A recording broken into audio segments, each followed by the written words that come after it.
Welcome, everyone. This is Marcy Bond on the Publishing Lounge. Today is March 31st, 2016. I am the founder and CEO of Wild Child Publishing, Freya's Bower. And today my guest is Kat Stiles. Could you tell us a little bit about yourself? Hi, I'm Kat Stiles. I'm originally from Jersey. Don't hear the accent unless I'm really angry. Or I say coffee, then you hear the accent. But now I've been living in Texas for so long, I almost consider myself a Texas native. I've been writing forever. Recently published my first novel, Connected, which you can see just kind of sitting there in the background on both the screens. I love superheroes. I love horror movies. When I wrote Connected, I really wanted it to be fun. So it's got maybe more of a lighter feel. But yeah, we've got the superpowers, we've got the serial killers, we've got all of the things that I kind of think is cool in that book. So. Well, that's great. Where can they find you? Well, I hang out a lot on Twitter. I'm starting to get a little more active on Facebook.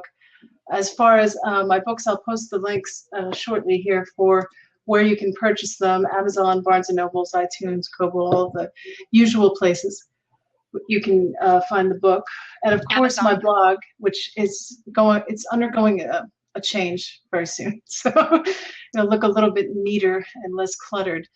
I'm going to be a lot more active on that. So that's basically where I hang out in cyberspace. Can they also find you through a website? Yes. KatStiles.com, perhaps? Yeah, that's so straightforward, right? Or am I wrong? That is it, right? That is where my blog lives. That is where I live.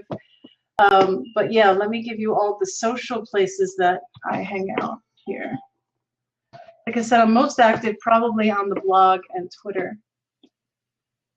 Well, I don't know if you noticed, but when I promote, see everybody, I hear an echo in my head today, so it's really hard for me to talk. That's my excuse. It's a good one. You notice when I sent out promotion for this interview, I also tagged you on Google+. Yes. So. Yeah, and I have a profile there. I have an author profile there too. Oh, and this is where I am on Goodreads.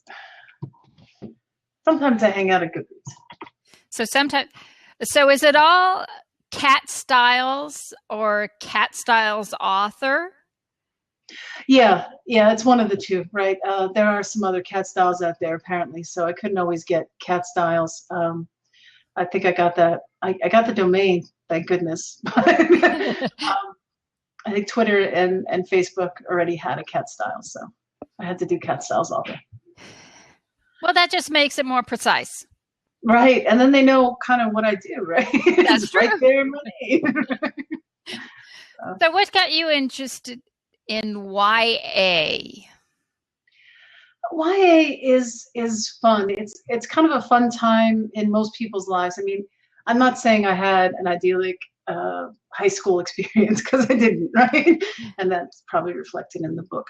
But still, it's a time of innocence. It's a time of less complications. Like there's not bills, there's not stuff you have to pay and all of that. So again, it's adding to that whole fun element of discovering who you are, and the fun that goes along with first love and that kind of stuff. So that's first love's a little more plausible in YA than it is in adult fiction, right? Well, yeah, kind of. But yeah. Well, what's really interesting about the YA genre is that the biggest audience is over 40. Because they're all nostalgic, right? Yeah. Or they want to relive a time, but not really how they lived it. Right. Yeah. Because being a teenager in a lot of ways is great, but it also sucks. Yes, yes, it does. Yes. You don't hear the echo, do you? I don't hear it. That is just so weird. Do you hear it when the headset's on? Oh my God. Now there was like this demon voice coming out. What did you do? I don't know. I just added reverber.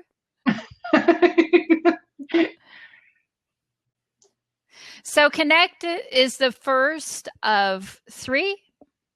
Yeah, I think I'm going to go with the trilogy. I think 3 is a really good number. 4 seems kind of crazy.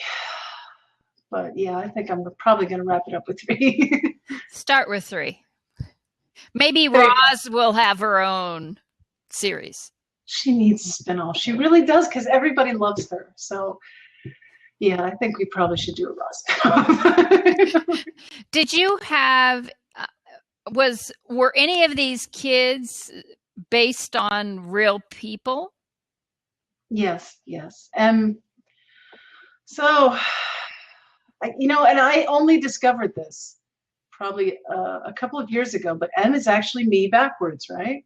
So she is actually based on me. A lot of the way that she thinks, her issues were her insecurities were some of what I had growing up. So she is closest to me. Everyone else is pretty much made up, I think. Of course, they're influenced by real people, right? But no one's like actually fashioned after someone else. Oh, that's cool. So where did these characters come from? Where did they come from? You're all echoey. I don't know if you are for everybody else, but you are for me. Maybe it's just my issue. Yeah, I don't know. Did you turn your volume up? I didn't. I can try turning it down. Okay. Maybe that's it. Is that any better? Yeah, that's a little better. Oh, now I can't hear you. You need to hear me, Mary? I can hear you now. Yes, and there's a big echo. There's a big echo. When I turned it down, was there still an echo? Not as much. Not as much. Oh, let me see. I wonder if I can adjust the speakers here. Maybe adjust the input or the output a little bit. Do you still hear it now? No. No more echo? No more echo. Okay, I can live with this.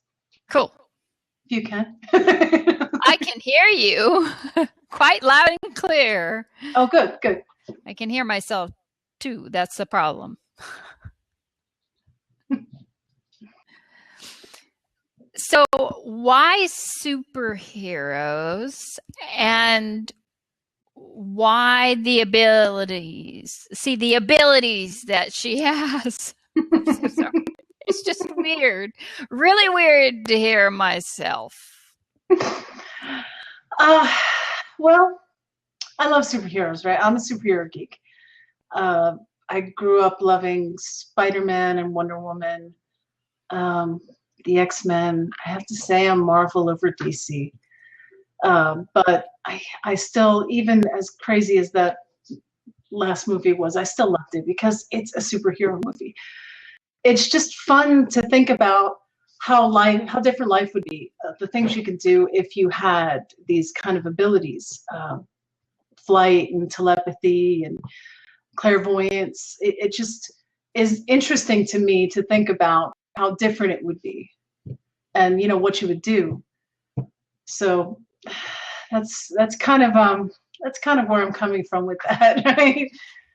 Really love those movies. What you would have liked to have done? Is that like the thing you would like to have the most?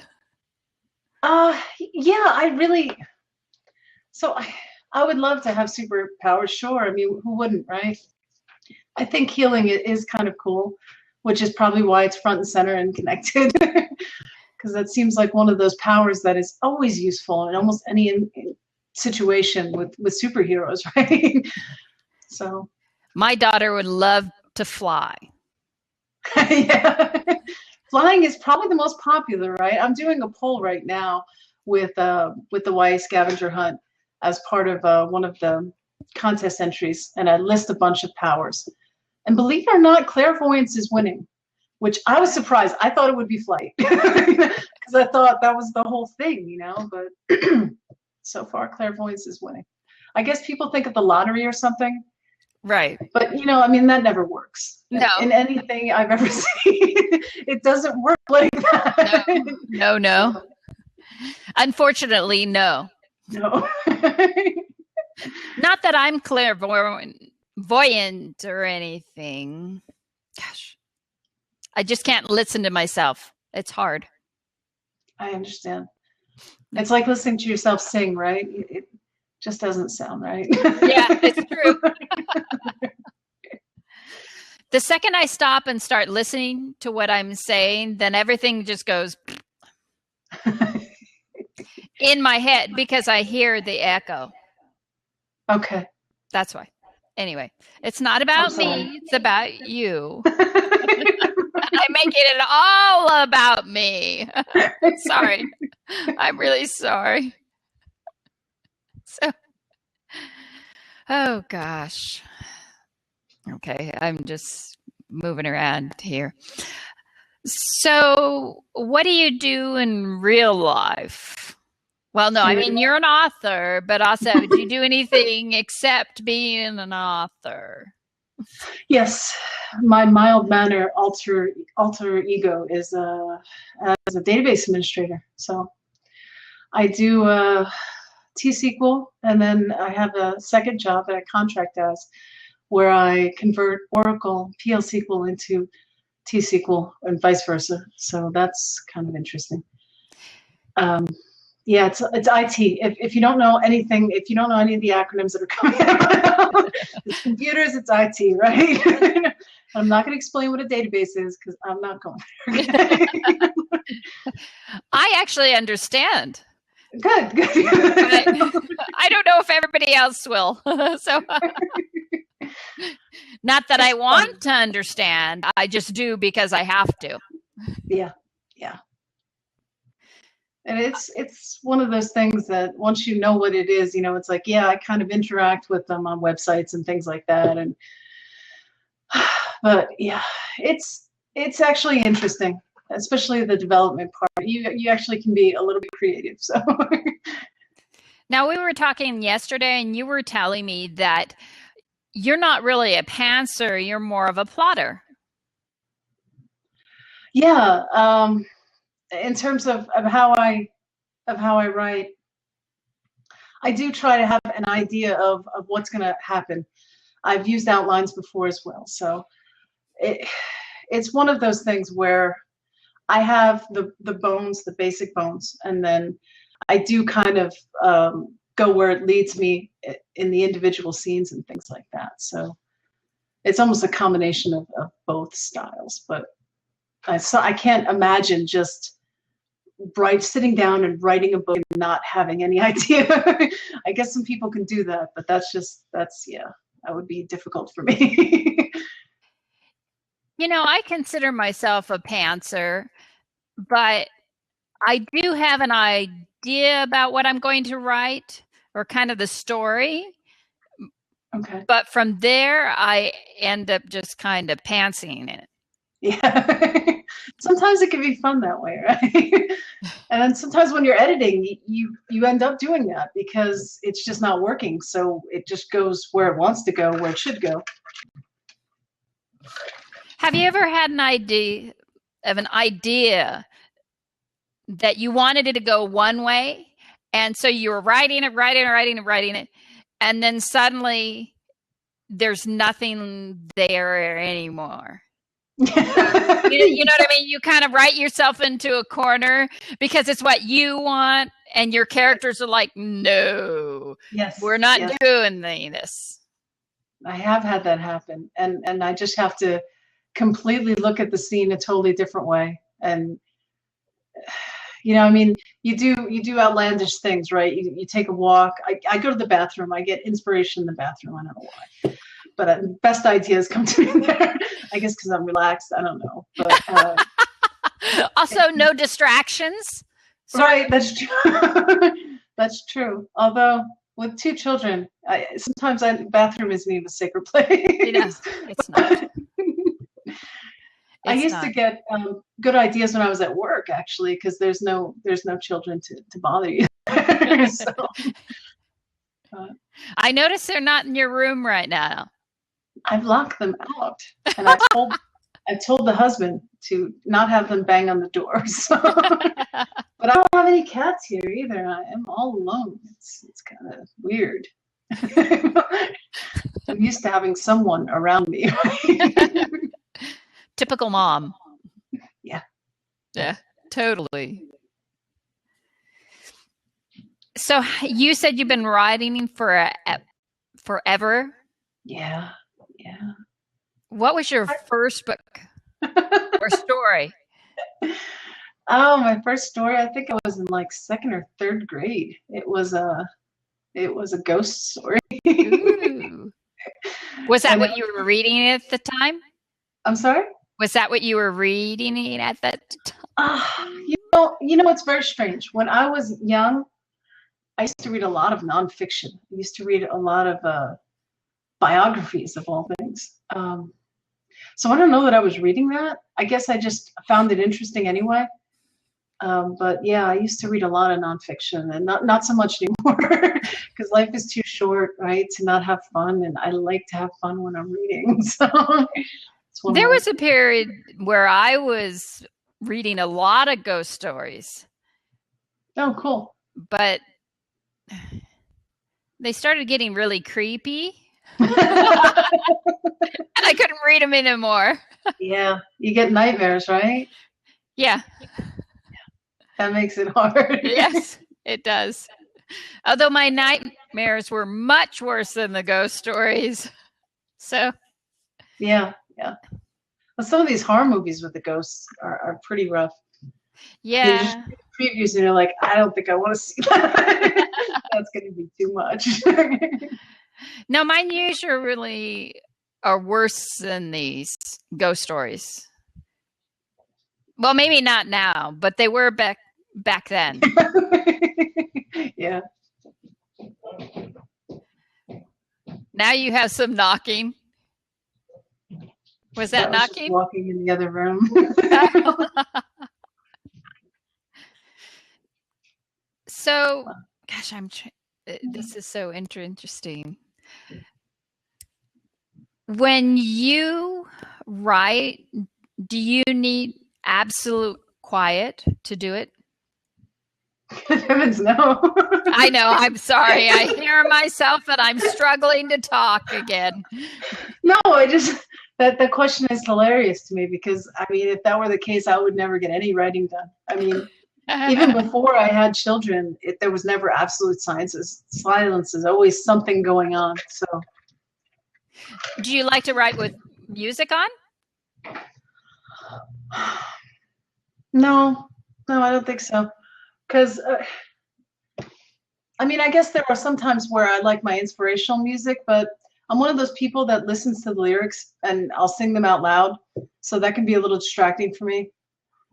I'm the same. If it's music without words, I could probably do that. I could probably do classical. That would probably be nice. But I don't think I've tried that. It's mostly whatever else is on. Because like I said, with the two kids and the husband and everything, it's just there's always some kind of noise from somewhere else. And I don't think I could get away with just putting headphones on. It would have to be one of those arranged kind of things where, you know, I say, okay, I need a block of time to do this, right? Otherwise, you know, the kids are crawling all over me, and this is how life is. They're that age, though. Yeah, 2 and 5, definitely. So you're kind of like Elizabeth here. I'm sorry. Echo. You're kind of like Elizabeth.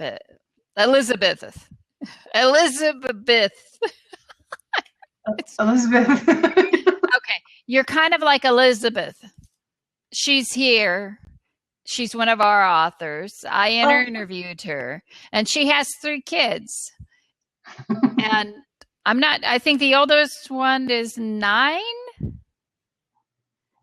and it's a circus, as she says. And 3, I can imagine. My goodness, 2 is hard enough. I feel bad for her, but I know it's amazing, right? If I could have had a third one, I probably would have. So can't knock it. Yeah, her interview was nuts. The kids were running around behind her and stuff. You see, and now I feel good about my little office I can lock myself in, right? This is okay. Yes, it's not as bad. Right. Well, mine is 11 and a half. And then I married, so I have another child in the husband sometimes, it seems like. And I've been trying to write lately at night, and it seems like as soon as I sit down to write, he needs to talk to me. Of course. That's always how it is. Does that happen to you too? Yeah. Yeah, or the kids, right? Somebody, or the cat. The cat, oh my goodness. As soon as I get the laptop in my lap, that's when the cat has to jump up. And they just like edge the laptop out to get on my lap. And it's just like, you have to wait but then I think about it and I'm like, well, I almost always have a laptop in my lap. So if they don't take their time, they're never going to get anything. So I kind of understand. How that sucks. Yeah, that's true. Right? You have to think about the time, right? I'm thinking about it. The case. Well, we have cats, obviously. You and I, we both have 3 apiece. Mm-hmm. And the last interview, my cats were fighting under my feet. So I had one cat going, and the other, and hissing, and the other one just driving you nuts. And I can't do anything about it. Yep. So, what is your next book going to be about? Connected to, I'm guessing you're asking about, right? Yes, connected to. Okay. So it kind of picks up where Connected left off. Em is dealing with her recurring nightmare in her past. So she has to kind of work through that. And I guess can I say there's a kidnapping? It's pretty transparent, right? So yeah. That she has to figure out how to get out of that. And it kind of builds up for book 3, where you discover the origin of the powers and how they came to be. Oh, that's cool. Yeah. So when will we see book 2? I am hoping next year. I'm really hoping next year. It's mostly done. I just have to write a few more scenes out, and then I have to edit it a couple of times at least before I send it off to be edited. And I've had one of my writer friends actually agree to look it over for me, so that will help a little bit, because the first one I must have read and edited like 5,000 times, and I really don't have the time to do that with book 2. Luckily, my writing is getting better, so I won't have to edit it 5,000 times. But yeah, having another set of eyes look it over is always a good thing. So, do you write chronologically? No. So you write scenes and you fit them in? How do you it's like that? A movie, right? No, how do you do that? Because you always think that the movies are done that way too, but they're not. I mean, they may shoot the first scene, the last scene first. I like to do the dialogue first, which is really weird. So a lot of times I'll have the dialogue of the scenes written out, and then I have to fill out all the rest of the details and fill in the little scenes that are less important. But yeah, that the final showdown, that kind of thing is one of the first things I'll write. So See, I have to write it all in sequence, Yeah. like I'm there. I can't do it in And any other way. I do the outline that way, but then see, I always go back and I change and I fill it in and I go back and forth.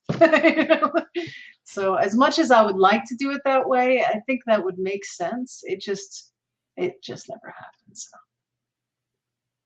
It's easier this way. It's not easier, no. I can't imagine it's easier. It's just the crazy way that I write. So. Is that what you did with book 2 as well? Yeah, book 2, I'm all over the place. I'm still filling in tiny little scenes and I changed the ending, right? So, because I was going to kill off a character, but I've decided not to do that because not killing a character in this day and age is more ballsy than killing a character. So I am going to take the high road here. Plus, it made the book depressing. It made book 3 depressing. I mean, it was because it was a character that was very close to M, and I thought, I'm not going to do that to her. I'm not going to do that in this age where main characters die and you totally don't expect it. I'm not going to do that. So it's, again, my book is a lighter series, right? There are some, book 2 is a little bit darker because we're going into her past and there's some scenes, even the scene that I shared, which is an exclusive excerpt from book 2 on the scavenger hunt. It's a very dark scene. I mean, she's almost raped in the scene. It's kind of one of those that's just kind of. So I'm trying to go there, but still keep it light, still keep it to where she's not depressed all the time, because there's enough books like that out there. I want my book to be a little happier, my series to be a little happier. Right? So. Yeah, that's not light. You were saying how you wanted to keep connected lighter, and that isn't light, but it does happen. She doesn't actually. It's okay. I know. I'm just saying. I'm just saying. You got to up the stakes with book 2, right? True. That's one of the things that I've always been told. You got to up the stakes. You got to make it more of everything. So I'm trying to do that. I'm trying to make it more gritty, I guess. I don't know, but not too gritty. It's still YA. Yeah, you want some lightness to it. Yeah, and there will be. Yeah, the healing in and of itself is lightness, right? So there's lots of healing in book 2. It'll compensate, I think. Who are your favorite authors? My favorite authors are we talking indie or traditionally published? Any. Okay, all right, because I kind of have 2 sets, right? And that's one of the things that I do on my blog is I talk about other indie authors that I found that I love. Traditionally published, I would say Clive Barker. He is just amazing with words. It's just poetry. It's like poetry and fiction. It's beautiful. Who else do I like? I guess my favorite book of all time, believe it or not, is Catch-22 by Joseph Heller. And I love existentialist books. I love Kafka and Camus. I know it's kind of weird, right? But lately I've been reading more YA. And the YA I've been reading on the traditional side, Marissa Meyer and the Cinder series is just so much fun. I love that.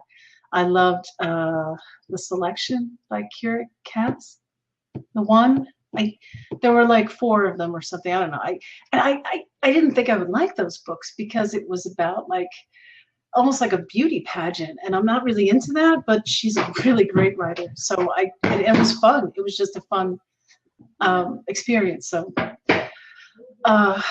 And of course, Divergent and Hunger Games and all of that stuff. I love that stuff, even though it's dystopian, it's kind of depressing.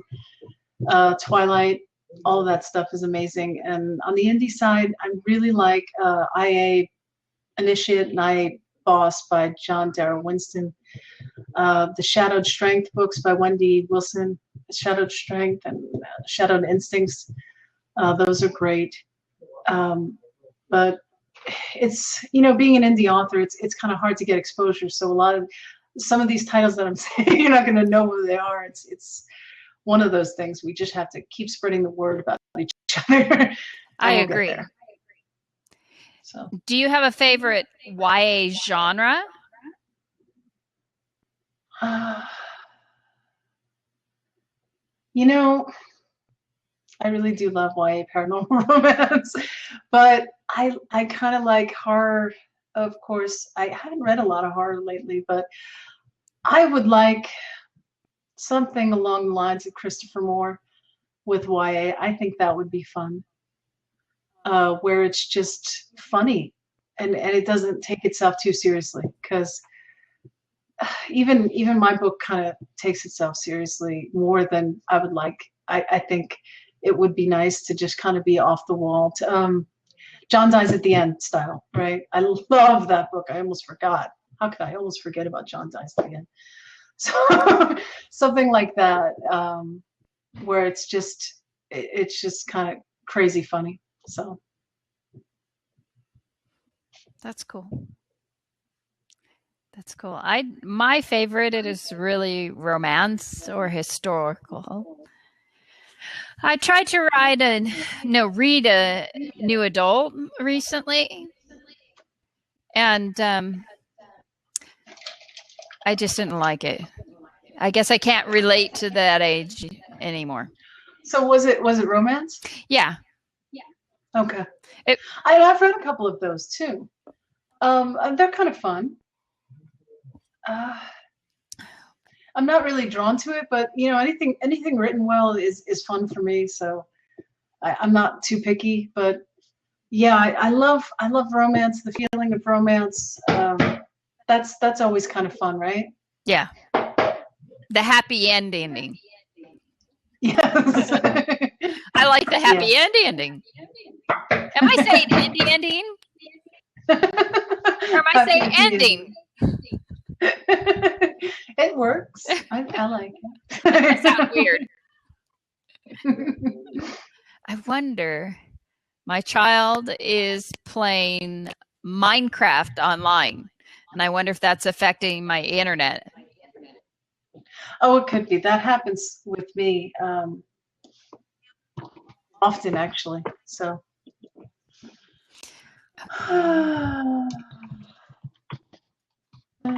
I'm just going to type in some links here for you. Thank you. Yeah, Minecraft. Elizabeth said Minecraft. Yeah. My son is too young for that, and my daughter's not into it. I haven't yet. Really. I know. Give it time. She loves it. It looks fun. I love the pixel, the way it's pixelated and all that. It's kind of retro. So you can use Python to code in Minecraft. That's cool.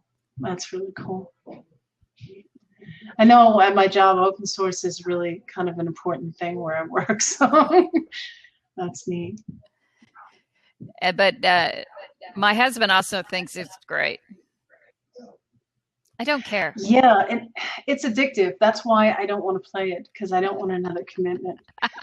And that's why I don't watch really great shows that come on too. I'm like, nope, don't want another commitment.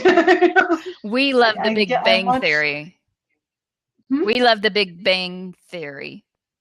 Oh, that's so much fun. Yeah. It is. I catch that when it's on, but I don't watch it regularly. The only one I can even think of that I watch regularly right now is Better Call Saul, because it's just so much fun. But it's still dark at the same time. But it's not dark like Breaking Bad was. That was really dark.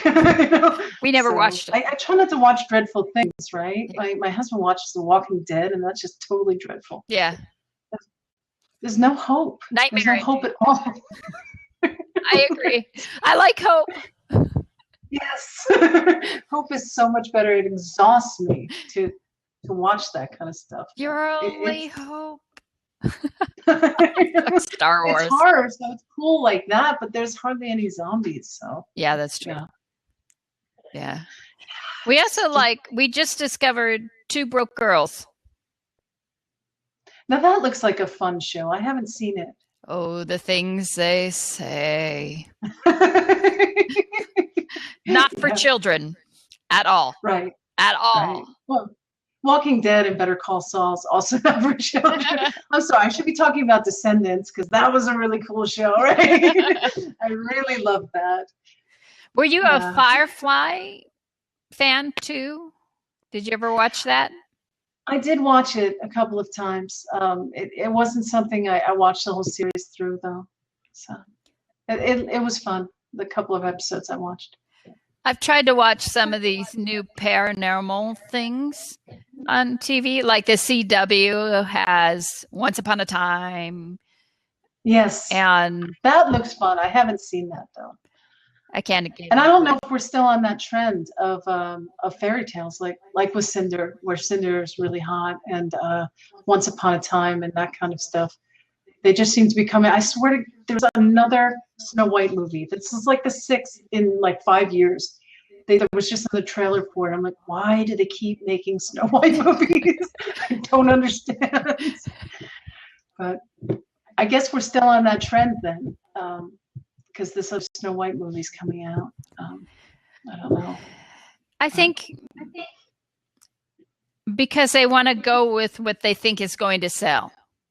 And they don't take a chance on some really great stories that are out there.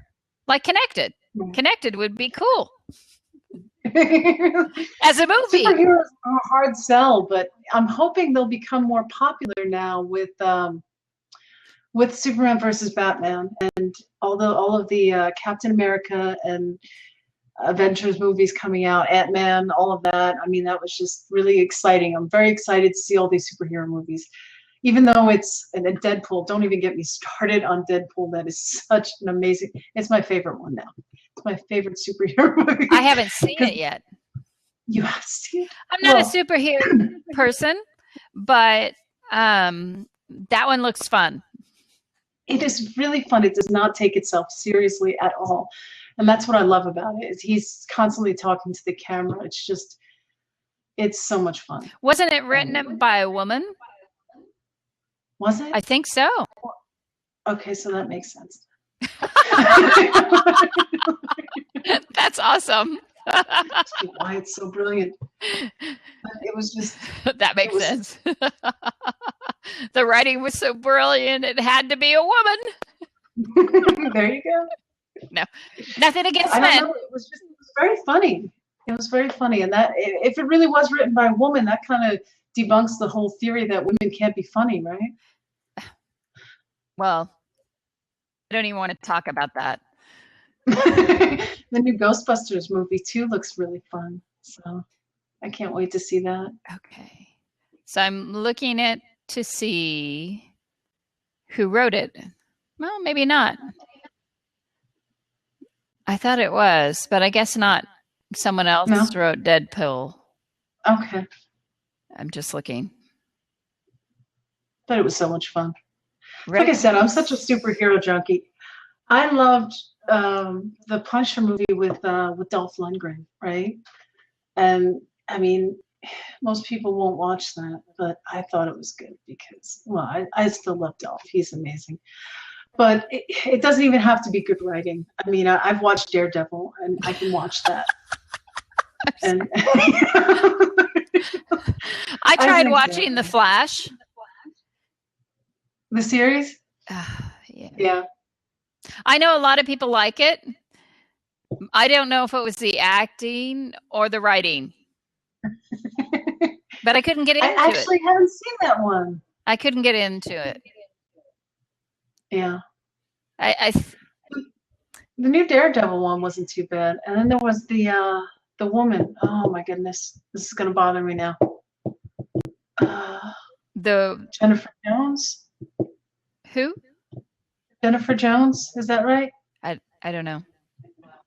It's Jones. I know it's Jones. Can't remember what her first name is. But there was one season of that. anybody on that's a Doctor Who fan, right? Because one of the doctors was in that series. Would know the Doctor Who fans. Right. We started watching Doctor Who, and it got a little scary for mine. The Weeping Angels just kind of did it the angels. Oh my goodness, that is stuff nightmares are made of. That's almost as bad as clowns. My goodness. Yeah. I think they had one with mannequins too. Yeah, they have some really creepy they have some creepy villains. Yeah, they do. And the Daleks are just kind of scary too, you know. I got into it because of a coworker who's just absolutely nuts about it. So I learned a lot more about Doctor Who. I don't necessarily would have wanted to, but it's an amazing series. I really love that too. Do you have another series after this one, or you just want to complete it first? So I do have another series, but what I want to do is different, and it's not YA. It's more adult, but it's taking powers that are almost inherently evil and giving that to the protagonist and seeing how she deals with that. So I've actually, and my idea is to do like a series of novellas and have it semi-illustrated. And I know there's not a whole lot of these out there.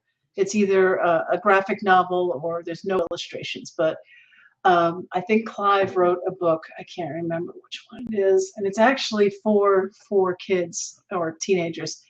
And he's just got illustrations like on every few pages, and that's kind of what I'm envisioning for this, because it's got a kind of comic element to it that I think would be really beautiful if it were illustrated, and some of, you know, to kind of combine those two art forms. I think that would be fun. And it's more, it reads more like a graphic novel. It is darker. It's more promiscuous, I guess. That's one of the things that I really love to do. But I think it's going to be a hard sell because of that whole illustrating thing, and I have to find an illustrator, and I don't know if I'm going to be able to even pitch it. But okay, so Elizabeth is saying, this is off topic. I love your cover back there. Can you tell me a little about it? You know the artist name? Taria Reid. Remember it. I'm sorry? Taria Reid? Yes. Okay. So this basically has the three characters. I guess I can put it a little closer so you can see. Where am I going? Here we go. The big one is M, right? She's in the front, so she's got the energy ball and all that. And then we've got Roz and Tommy there. And the only thing that I had thought was a little, it does kind of look a little dark for it, and I was afraid people would think that they're in a cult, but the artwork is so stunning that it's just like, I don't even care. I mean, she did such an amazing job capturing the characters in my head. I had like one suggestion, and that was it, because it was just so beautiful. Just trying to get you an idea of what you know, the three main characters in the story. So she's just doing her healing thing, sort of. She doesn't really like shoot energy balls in the book or anything, but she does kind of visualize an energy ball in one scene, and she plays with the energy. So I thought that would be a good image to kind of show, you know, what's in store. I hope that answered your question. Thank you. I think it did. Actually, I think that one of the models for this, she was going to come and watch your interview today. Oh, okay. Yeah, she had talked to me. Strangely enough, she's from Jersey too. So we were talking about diners and disco fries the other night, just because, you know, I mean, that's food I cannot get here. Not even in the big city. They don't have diners here like they do in Jersey. And I don't even want to talk about the pizza, but it's just, let's just say it's different here. It's true. I'm trying not to be negative because I don't like being negative. It's different. It's not the same. Still good? Somewhat. I'm sorry, I put you on the spot. Here's the thing, right? It's like getting Mexican or Tex-Mex in Jersey. You don't do that, right? There's not hardly any places to go. In Jersey, the pizza establishments are like the Tex-Mex ones are here, where you could go to a tiny little hole in the wall, looks like they have roaches, and get the best taco in your entire life, right? It's the same thing in Jersey with pizza. So it's different but good. I do love breakfast tacos, so those are kind of cool. We didn't have that in Jersey. Well, I know, gosh, it was a long time ago. I was in Germany, in Heidelberg, not Heidelberg. I love Heidelberg. Heidelberg. And I was staying with a friend there, and they took me to the best Mexican food restaurant in Heidelberg. Heidelberg. Yeah. Wow. You know, I remember a very good Italian place in Heidelberg too. So maybe it's just Heidelberg. No. Because most of Germany, it's got to be right. Uh-oh, I can't hear your sound anymore.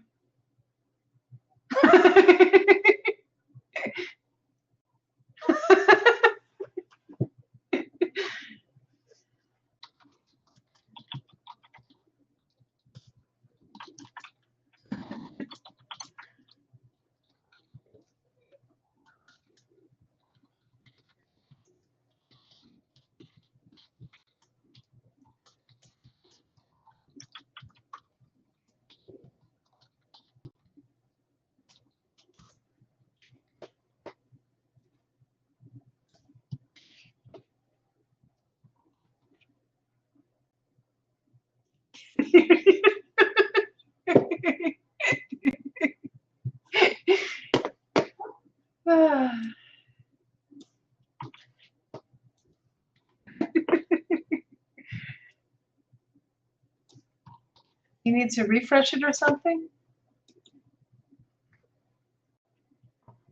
Okay.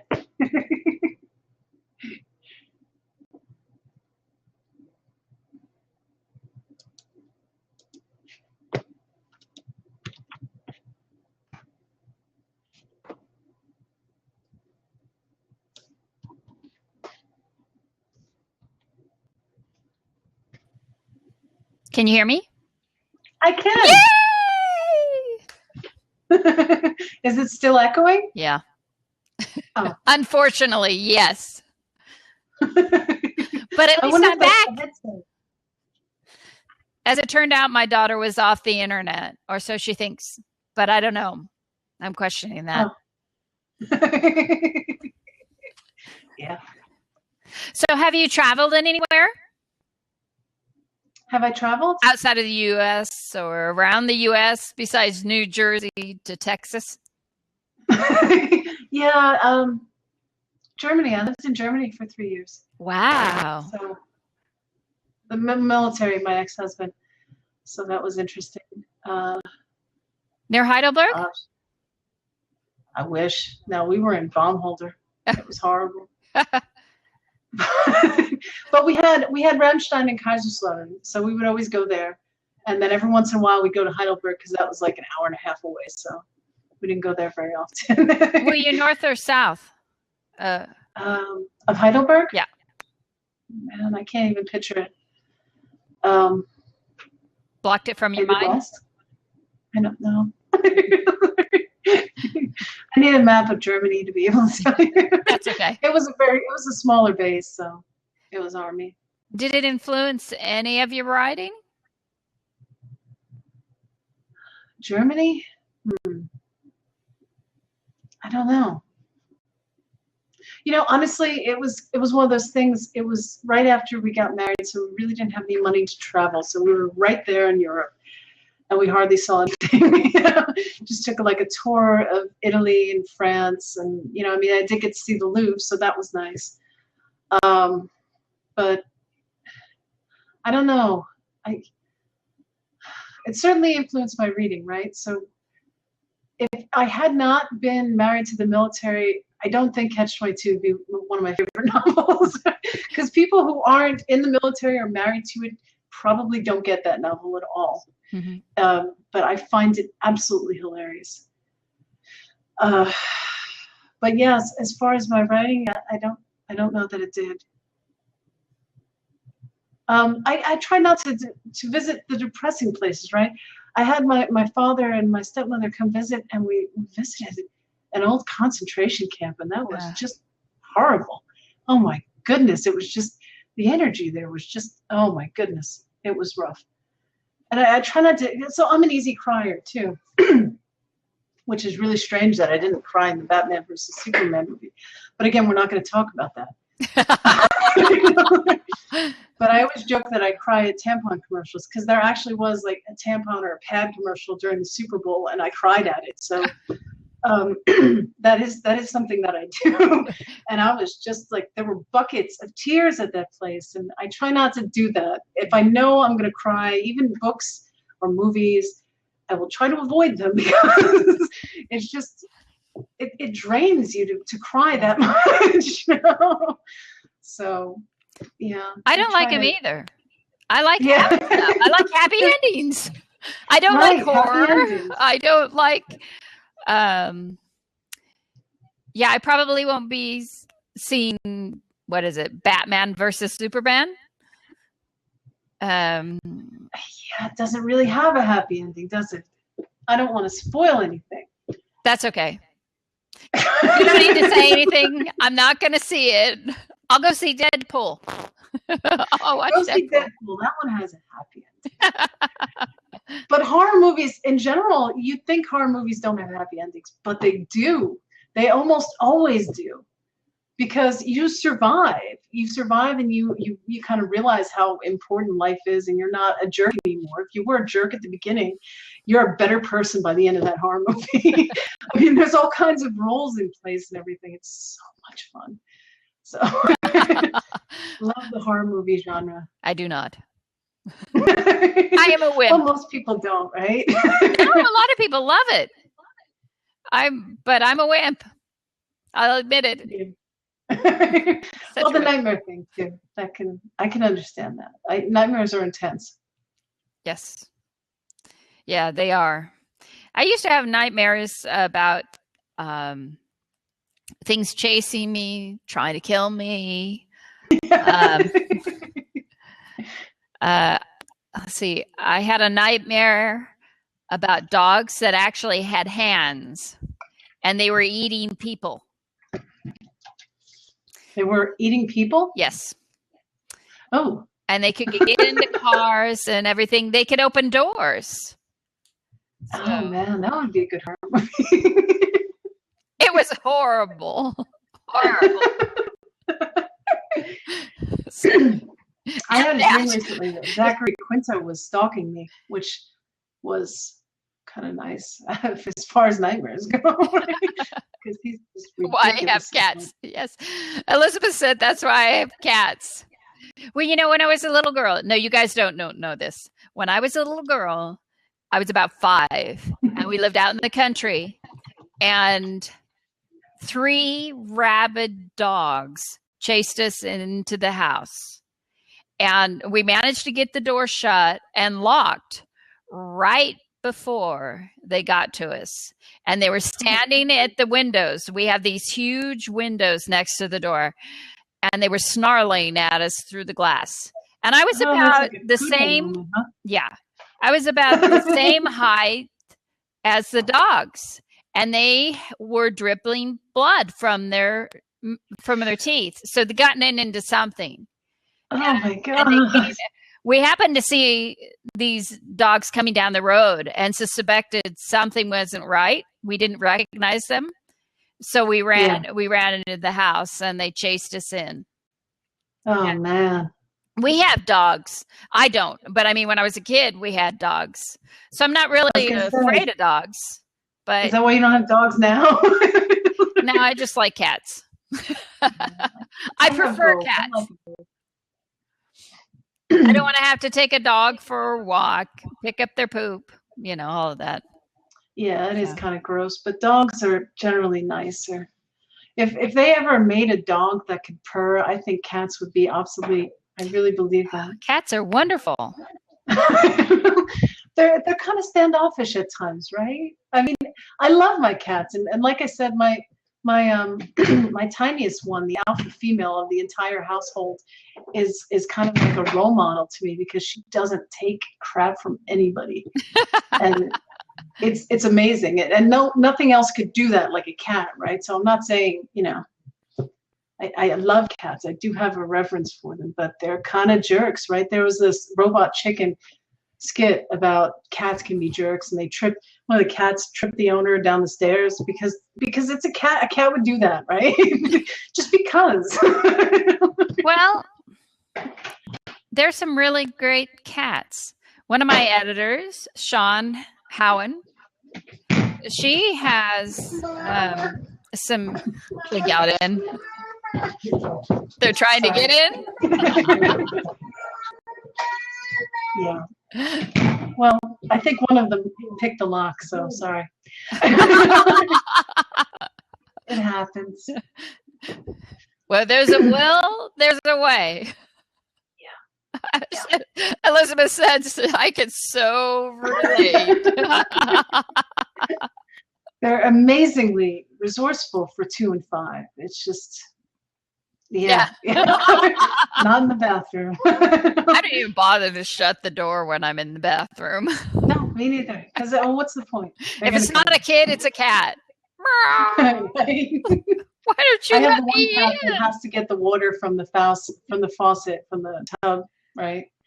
The other 2 cats can drink the other water, but this one has to have it from the tub faucet. And it's because he's orange, because orange cats do that. I don't know why. It's an orange cat thing. I'm almost positive. So what I was saying is that Sean has diabetes, and it's pretty severe. But one of her cats, if her blood sugar gets too low, it will wake her up. Oh, I mean, they do. That's so sweet. Yeah, they're great. They get a bad rap. That's all. Well, and honestly, most of the cats I've had have been kind of jerks. So, I mean, it's an experience. I think there are good ones out there, but and I guess you could say the same thing about dogs too, because there are jerky dogs too. So. Maybe the issue isn't the cat. Maybe it's you. Yeah, that's what they say, right? That's what all the behavioral specialists say. They're training the humans, not the dogs. Right? Yeah, that's true. They are. Now, Em didn't have any animals, did she? There weren't any animals in Connected, were there? I don't remember. Oh, well, Tommy has a dog. That's right. That's right, he does. But yeah, I was gonna give her a cat. But I have an idea for that for book 3. It's gonna have to wait for book 3 because book 2 it's just too much going on anyway. And book 3 it'll make sense to give her an animal in that one. A cat? Yes. A jerky cat? Well, when you have superpowers, things aren't always what they seem. So that's true. A black cat? That's all I'm going to say about that. There's a lot of powers in the series. That's right. Cool. It's just tip of the iceberg in the first book. But I don't know if you. And I was actually really excited when Heroes came out, and Heroes came out after I had Connected written, so it was one of those things where it's like, wow, it's like a kid in a candy store. Like every character in that series has a power, except for there was 2 or 3 that didn't, right? But yeah, so it kind of book 2 you find out more powers of characters that you knew in book 1, but you maybe didn't realize they had powers. So they're growing into them. Yeah, and then that's the other thing. Not so much in book 2, probably more in book 3, but the powers do get stronger as they go on, and it's one of those things where it's I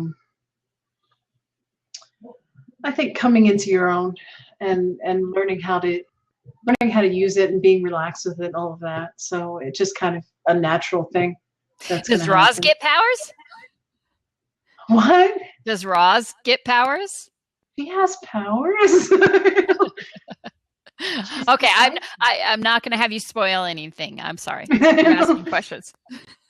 Well, and even in the I think even in the back of it, it kind of talks about it, right? That Roz has powers? Yeah, she kind of does. That's right. She does. Use unusual dreams that come true. So That's right. kind of hinting at what her power is. But yeah.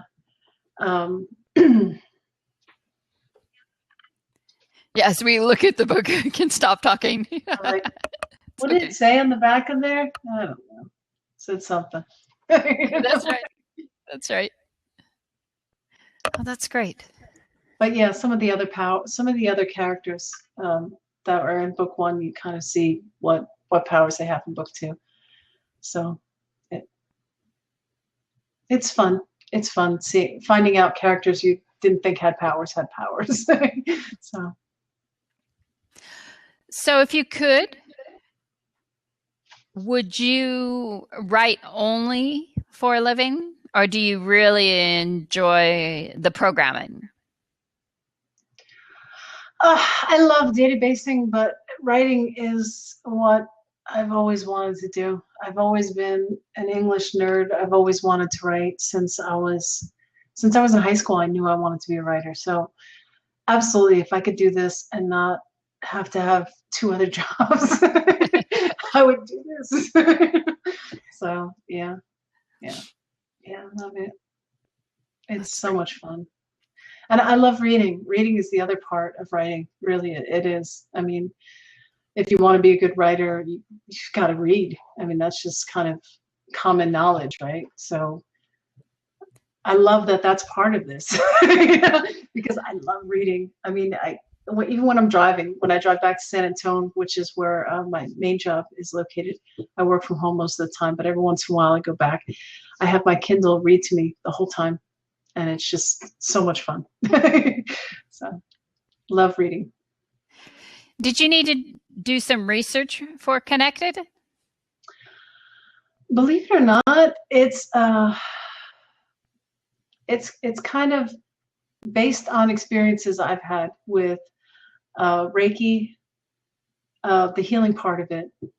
Of course, I've never actually healed someone or done that where bruises disappear. Everything's amplified, but the purple, the swirling, all of that is kind of stuff that I've actually experienced in my head. So that was kind of easy to do. The clairvoyant stuff, it's one of those things you have to figure out what your rules are, and any powers, right?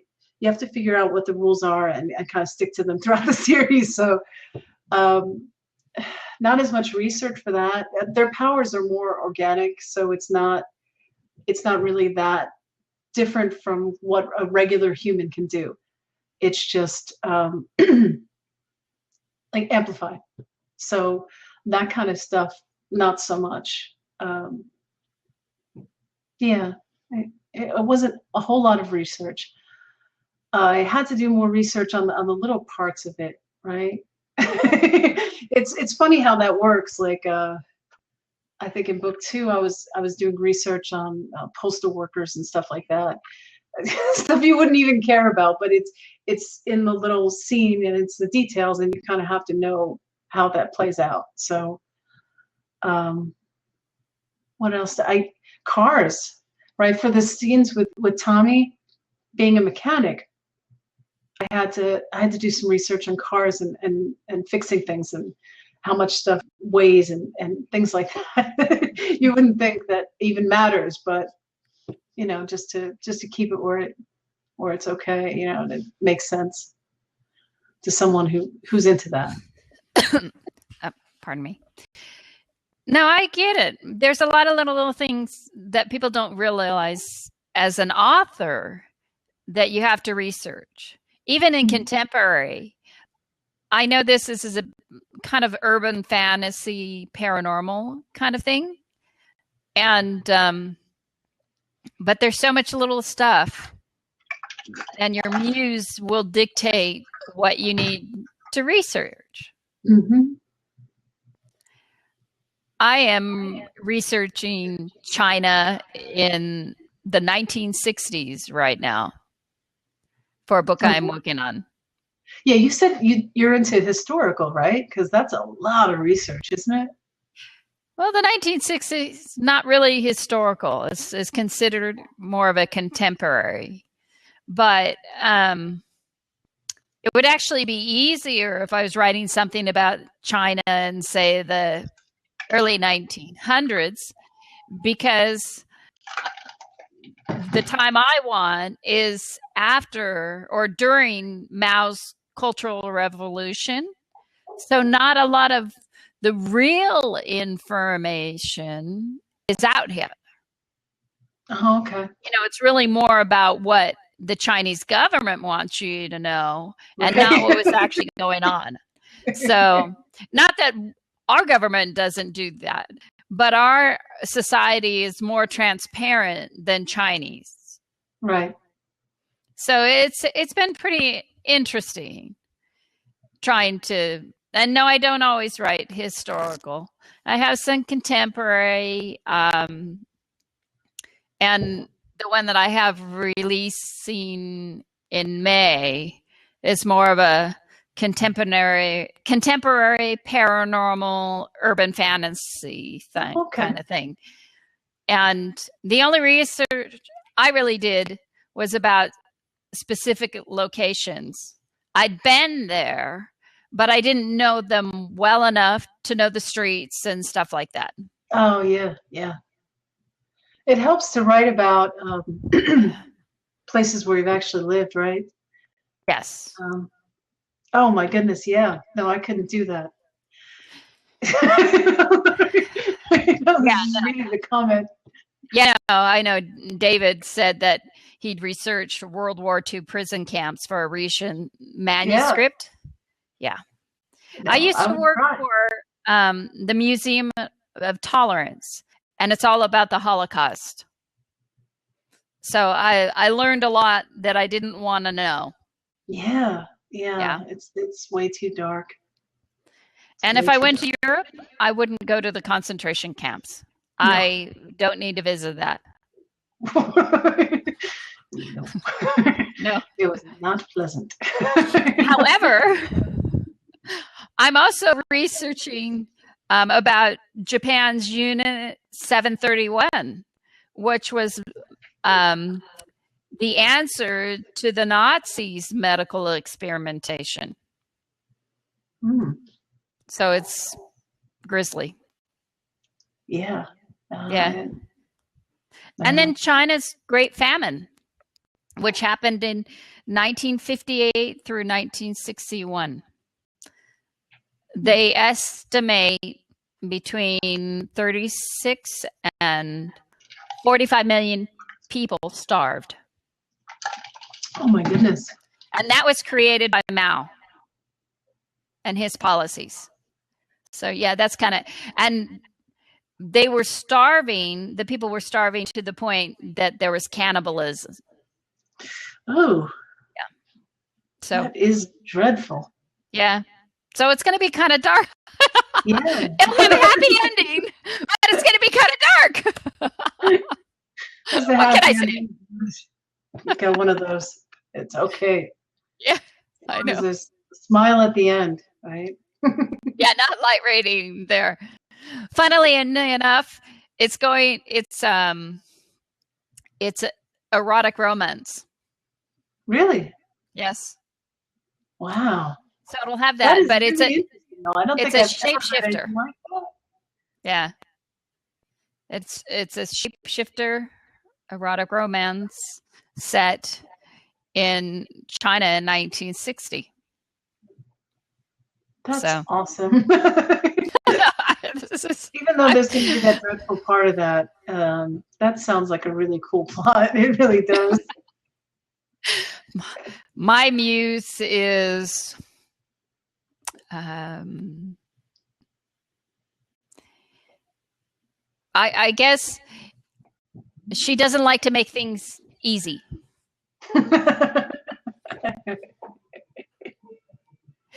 But the upside, I get to learn a lot. I didn't know that China even had a Great Famine. No, I didn't either. That's really interesting stuff. So, or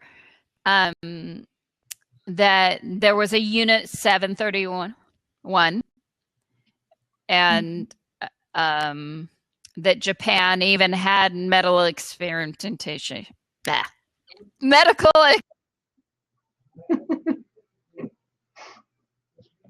Uh-oh. I can't hear you. She's like, I know. We could do sign language.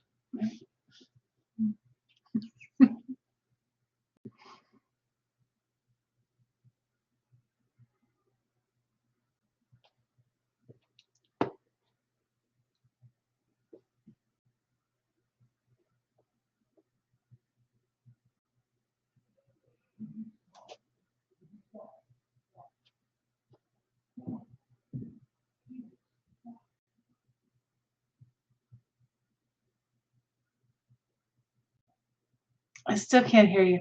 So I was actually thinking about putting that in one of my books. Tommy, can you hear me? But 10 people would get it. So I decided not to do that. Big Tommy fan. Okay.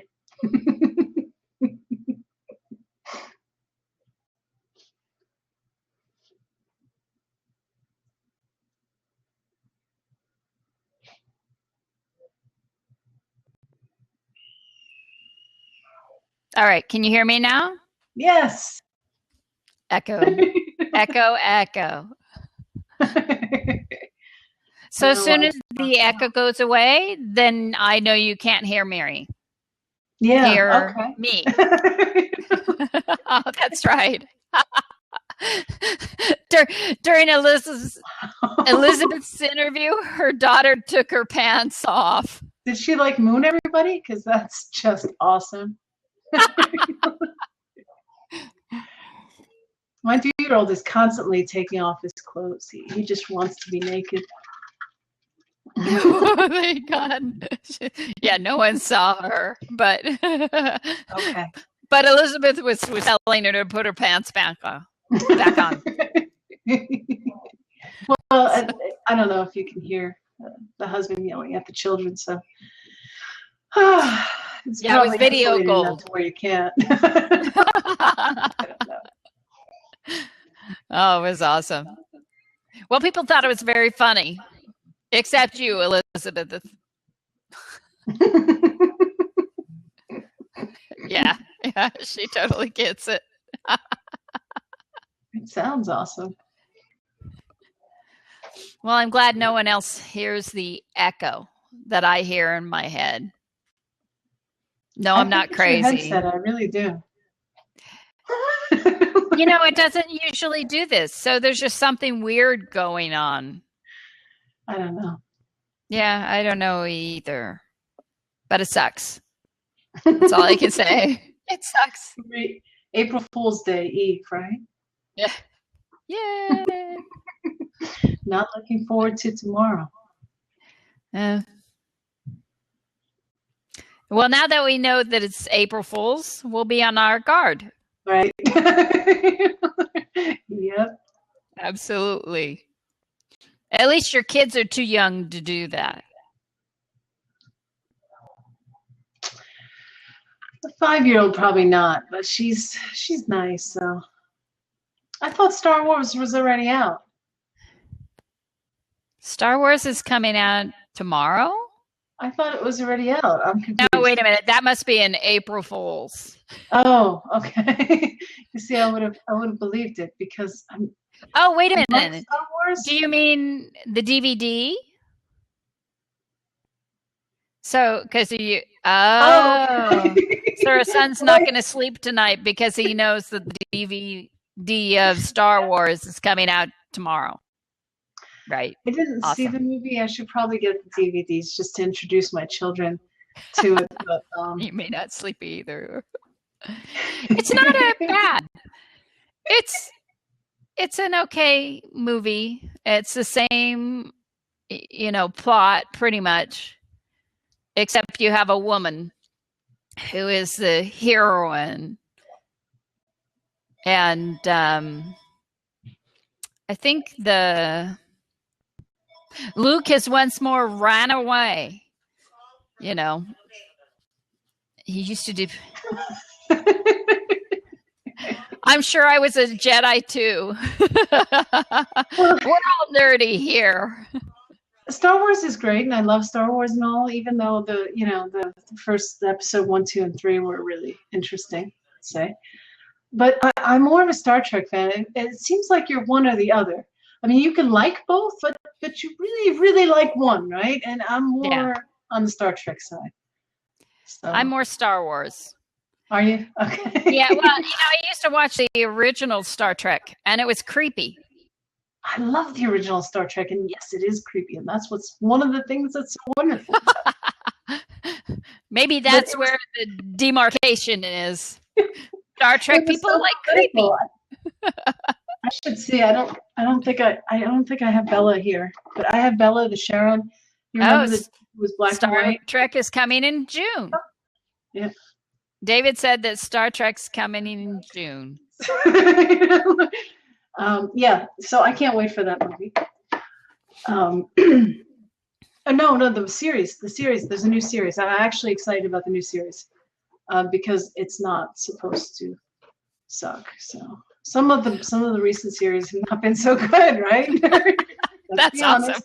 It's not supposed to suck. We'll see.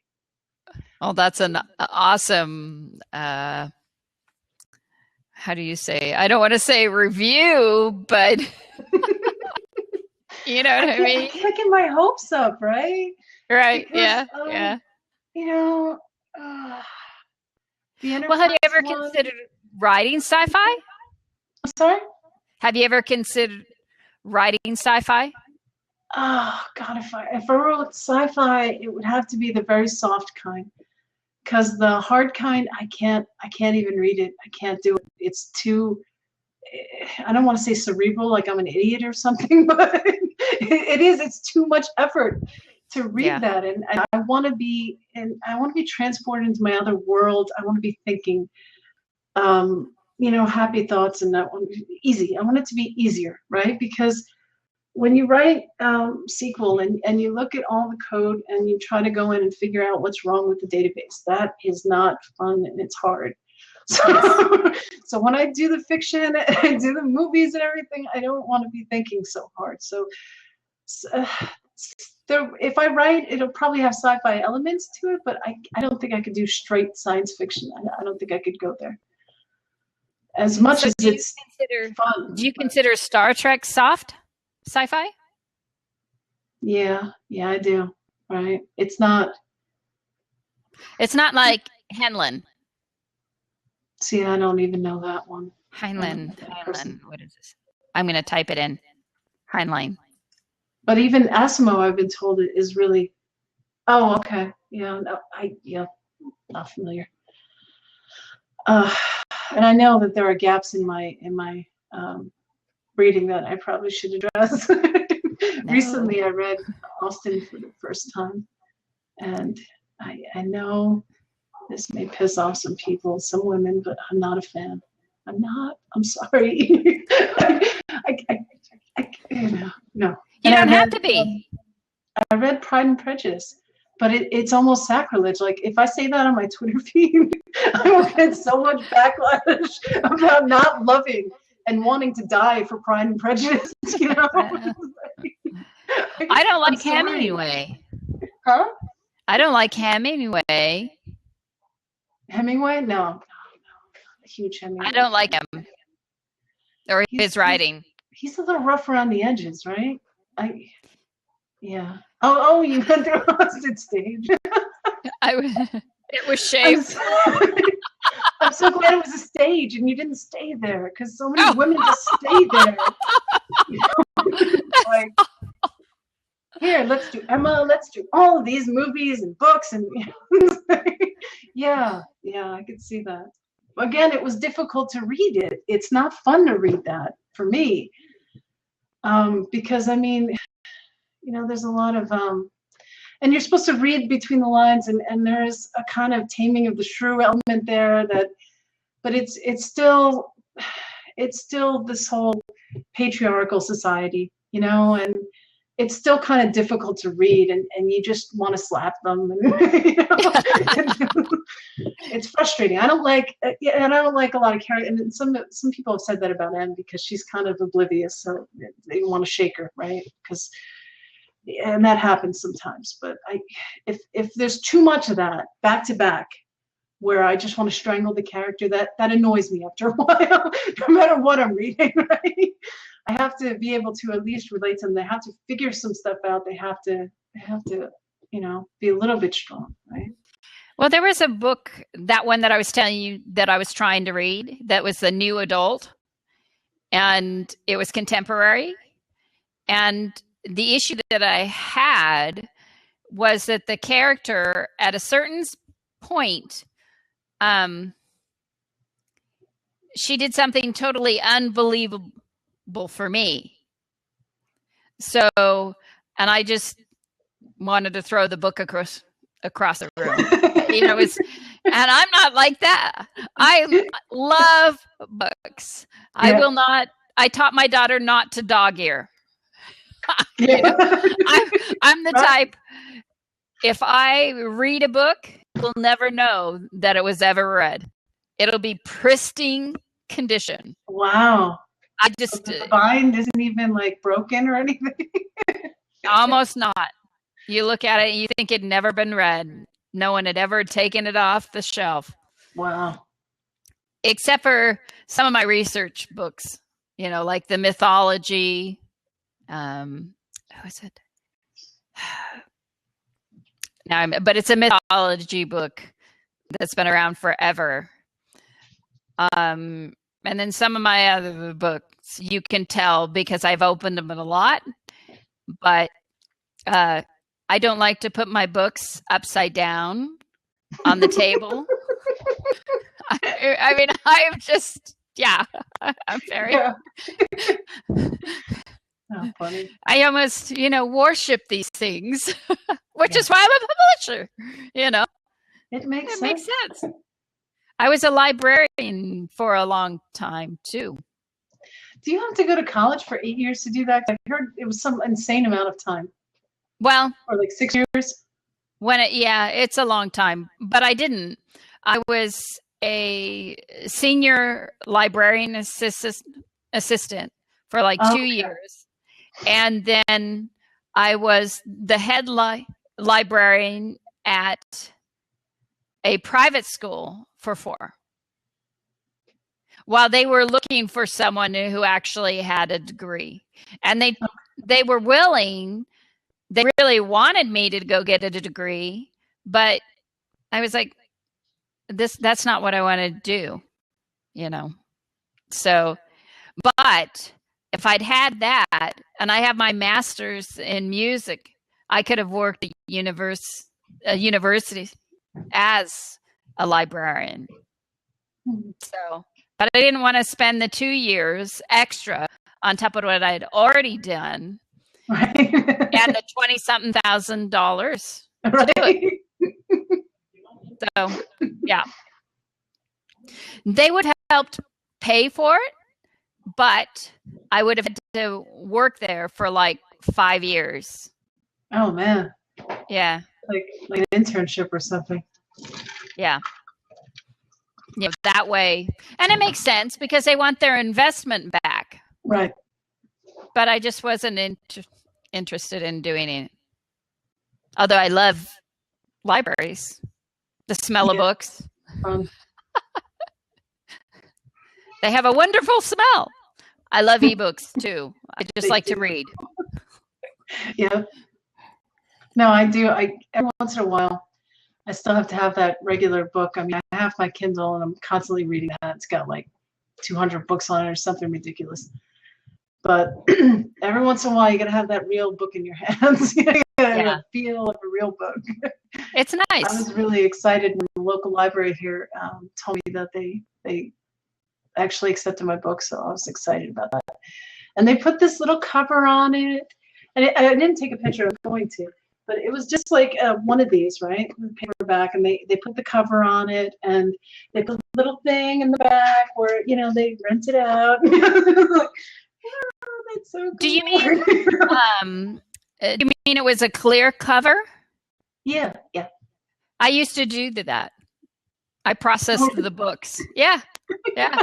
That's cool. I was very good at it. They loved me. They loved me doing it.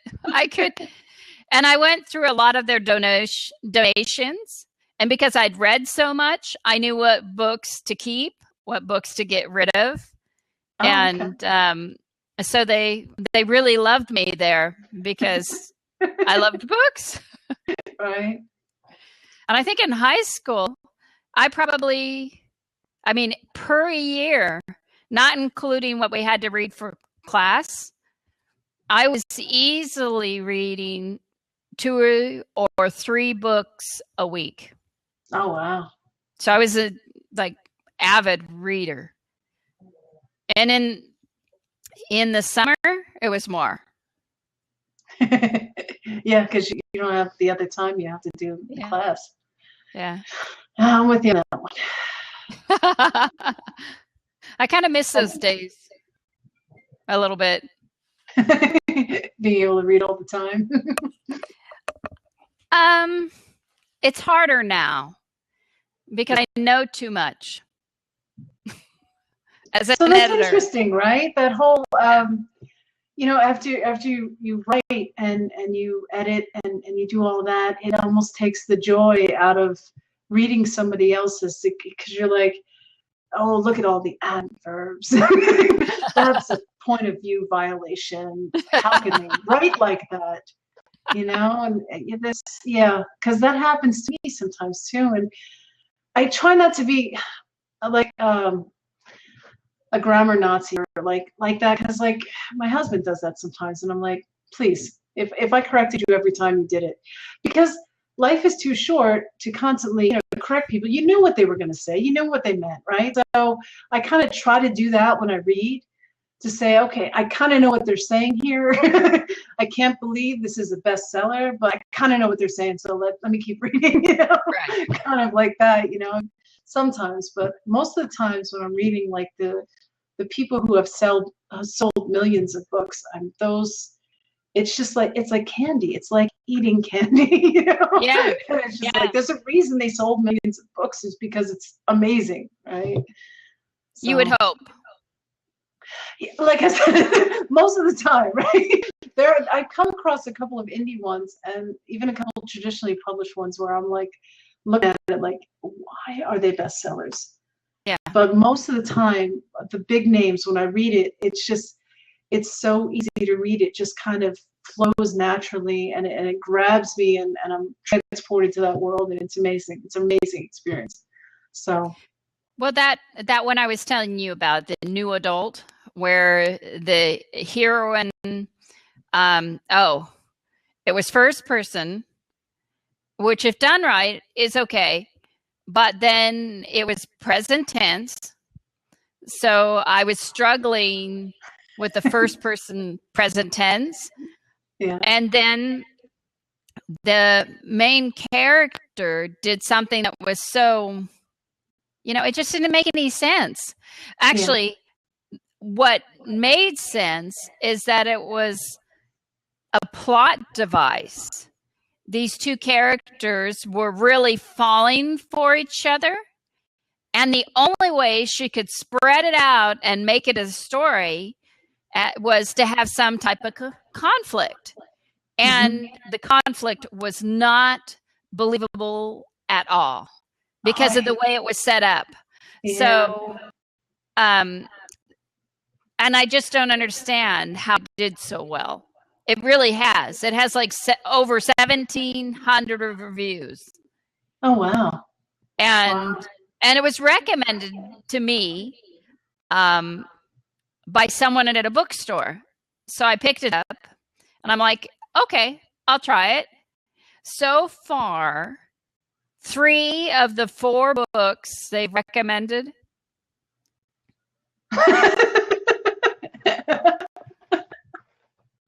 You should stop taking recommendations from I was like, and I haven't here. started reading the 4th. Yeah. I've just left it there. I'm like, I have some authors I like to read. I'll just get those, you know.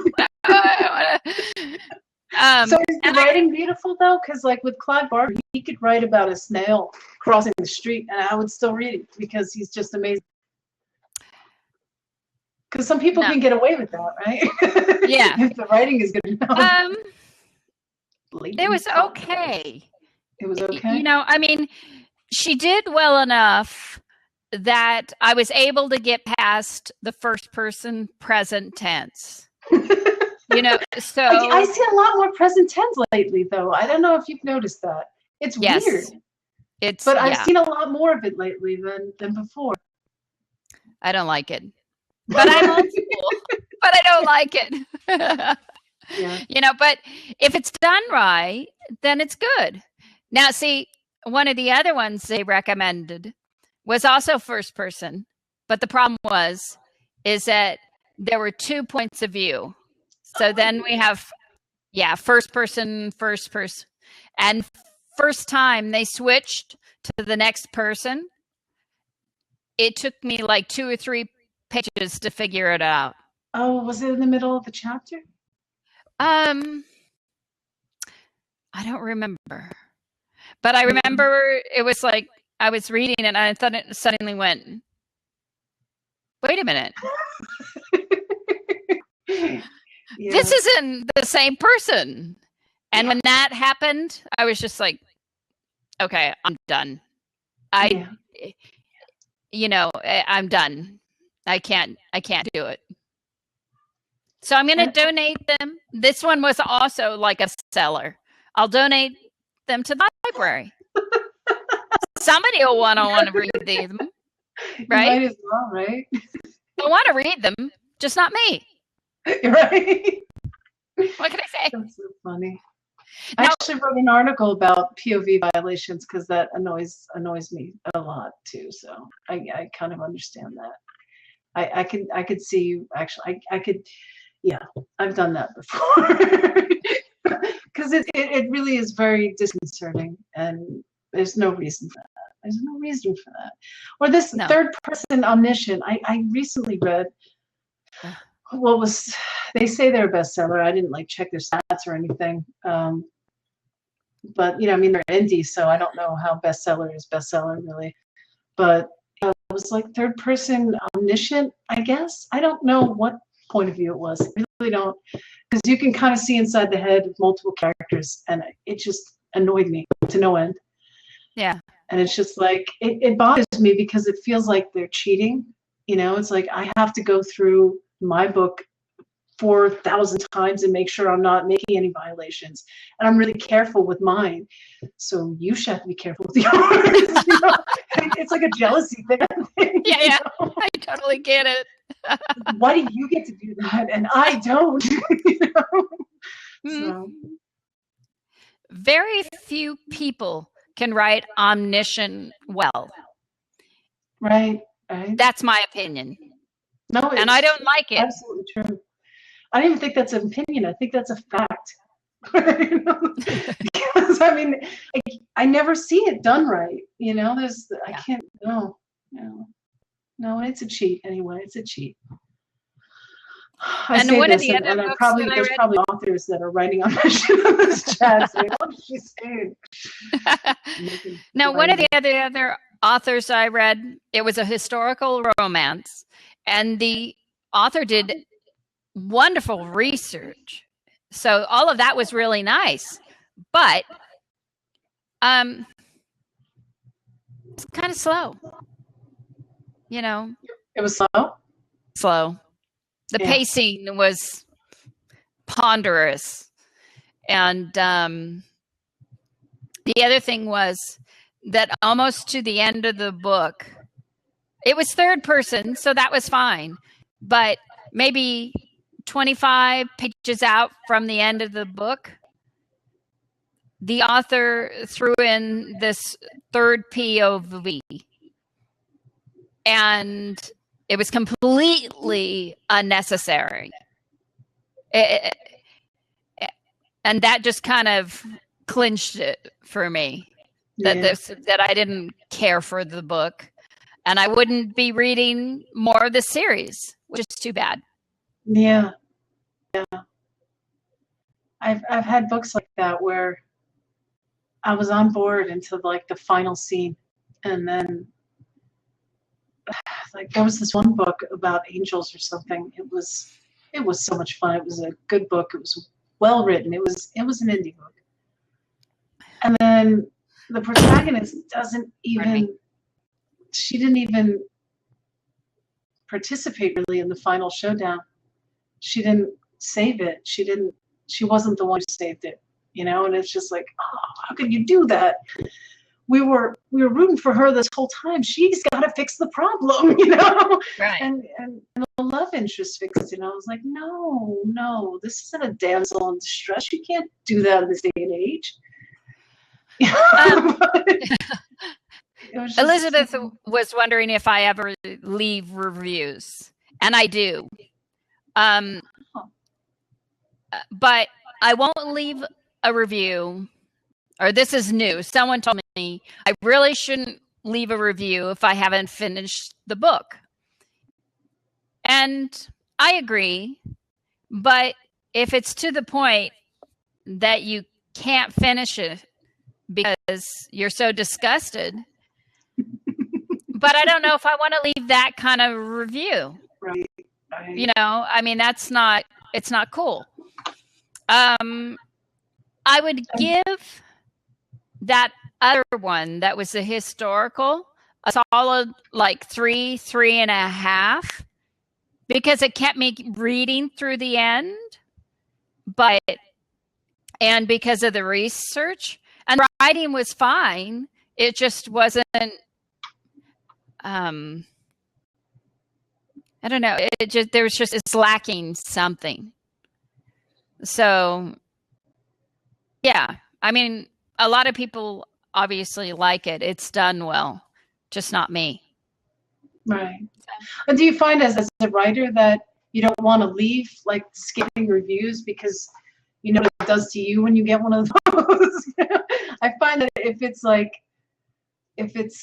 less than 3 stars, I don't even want to leave it. And you know, 3 stars is almost a bad review for me. I think that if you're honest and kind about how you put the information out there, yeah, then it could be okay. But I kind of feel, because I'm a publisher and an editor, that me critiquing someone's writing just it feels wrong. Right. You know, it's not published by my house, so it's not done to my rules. And every publishing house has their own rules. So, you know, in part, it's that whoever edited that book should have told the author, take this point of view out. It's not necessary. And David can tell you, I've made him take points of view out that he really wanted it in there. But ultimately, it made it a better story. It was a better read. It was, yeah. You know, he lost both of us. Interesting. Oh, that sucks. Well, you know, and I love his books. They're great. It's just, yeah, if you have too many points of view in there, you I feel like you dilute the story. You dilute the connection the readers have to Absolutely. It is downright to the characters. distracting. It takes you out of the moment. Yeah. Oh, I guess maybe we lost David. He might need to come back in. But we've been chatting for a while. It's almost an hour and a half now, or more than. It is, isn't it? This is fun. Adult conversation about writing. I know. I never get to have these kind of conversations. I don't either. I try to talk to my children about horror movies and fiction. It doesn't really work. And my husband's you know what's funny? My daughter is an avid reader. Surprise. That's not funny.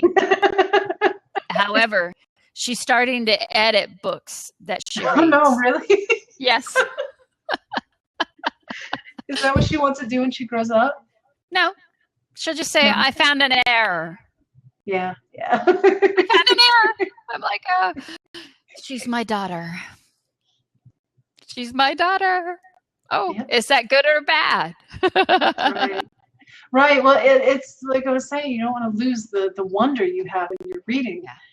To always constantly be in like edit mode, when you're even reading something for fun, it's sad to not have that sense of wonder. I think I have to try. I have to put myself in that mode, and it's just read, don't edit. Did you? Oh, hold on. Did you say something? What?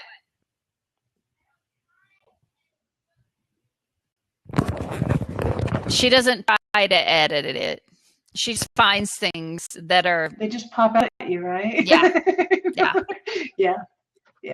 And these are in published books that are like New York published books. Yeah. So...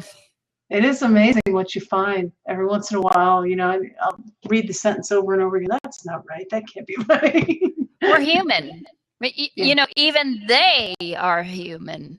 So we're not perfect. Yeah, that's true. So once again, first off, I want to thank you for coming. And then I want to make sure that everybody knows how to find you. Okay. I can put my links back up. So thank you very much for inviting me. This was totally fun. See, I have to make dinner. So I've got to get it going. I understand. And be sure you say it aloud, because when this goes to YouTube, they're not going to be able to see the links. They'll just see our video. Yes. My regular blog is katstiles.com. Right now, I'm participating in the YA scavenger hunt. I'm on the Team Pink, and that's really cool for lots of YA goodies. We have the regular prize. If you go to all the author websites and you add up all the numbers, is you get signed copies of all the authors on that team. So that's really cool. But even if you don't win that, you can go visit these author websites and they all have extra giveaways. Right now, I'm giving away a Kindle Fire. So it's one of those things that's lots of fun, and it's going on until April 2nd. So that's kind of my commercial for Yash. Otherwise, on my blog, if you go there and you sign up for the newsletter, I'll be giving away periodically, like every other month, I'll be giving away my favorite indie books. So that should be fun.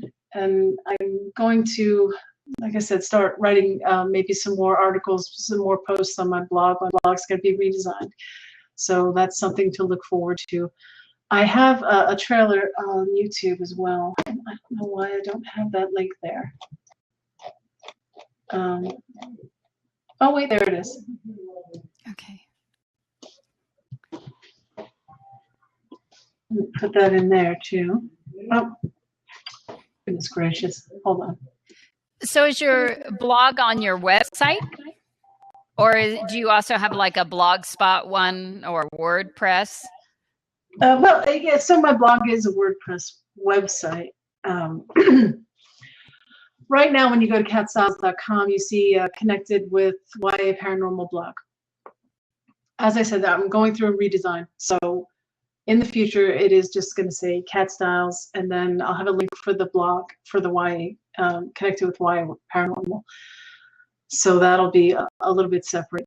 That last link that I posted is for the book trailer, which I'll also. And that's on YouTube? Yeah, it's on YouTube. So that was a lot. And what's your YouTube channel? I'm sorry? What's your YouTube channel? Oh. What is it? I think I'm Kat Stiles author there too, but I'm not really sure. I've only got that one video. I really need to start doing some video podcasts, because I think those would be fun, and maybe do some more of these with like my author friends that I have, where we could just kind of talk about things, because this was entirely too much fun. Really enjoyed this. Thank you again. You're welcome.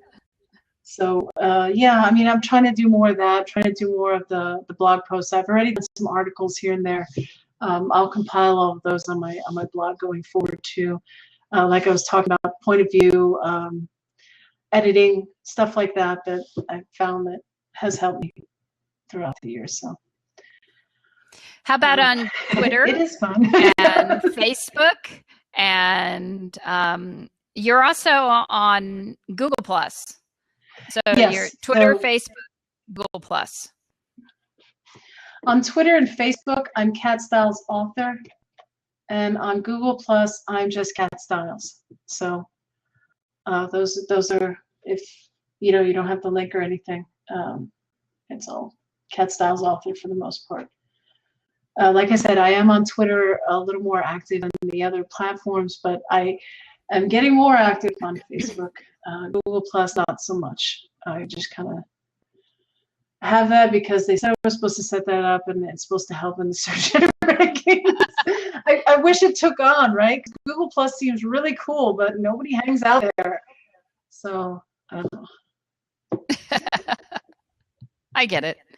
Now, her book, Connected, can be found on Amazon, Barnes & Noble, iTunes, Kobo, All Romance eBooks, Wild Child Publishing, and actually OmniLit as well.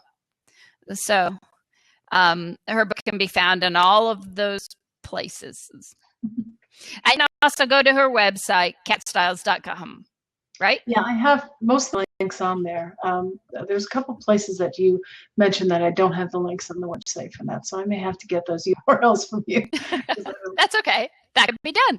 Actually, remember I posted that post of Connected a few days ago, maybe last week? Oh, okay. And that has all of the links. Okay, I'll look at that. And then also, if someone wants the ebook in their library, they can request it because it's on Overdrive, and the libraries will buy the book from Overdrive. I know that sounds weird, but I've got the echo still going on in my head. And I want to thank everybody for coming and listening, and for Elizabeth Bellows and D.W. Huff Stetler for coming in and participating with us today. And we would love to have more participation. This is so hard. I'm sorry. It's so hard. But thank you all for coming. And I will be back next week at 4 p.m. at the Publishing Lounge. That's Pacific time, with erotic romance author Trinity Blasio. And you can find me, Marcy Bond, at marcybond.com, on Facebook under Marcy Bond, Twitter under Marcy Bond, Pinterest under Marcy Bond, as well as Google Plus and LinkedIn under Marcy Bond. And you can also find me at finallypublished.com and wildchildpublishing.com. And freeaspower.com.